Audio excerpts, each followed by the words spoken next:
वीर नायक विदर्भातील प्रत्येक बातम्या। उपविभागीय अधिकाऱ्यांच्या खुर्चीला लावले निवेदनाचे पत्र। कार्यालयात वेळेत अधिकारी गैरहजर। महाविकास आघाडीचे ठिय्या आंदोलन। स्वराज्यासाठी लढलेले महाराष्ट्राचे आराध्य दैवत छत्रपती शिवाजी महाराज यांचा महाराष्ट्रातील मालवण येथे उभारण्यात आलेला पुतळा काही महिन्यातच पडल्याने या कामात भ्रष्टाचार केलेल्या संबंधित ठेकेदारावर कडक कारवाई करण्यात यावी।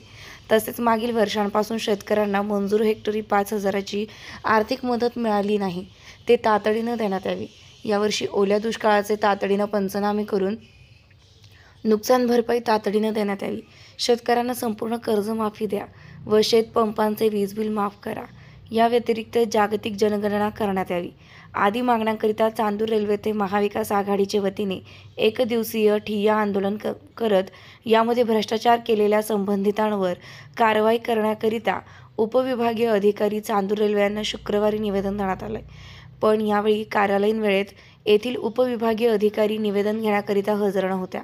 त्यामुळे महाविकास आघाडीतर्फे संबंधित अधिकाऱ्यांच्या खुर्चीला निवेदनाची प्रत चिटकवण्यात आली आहे।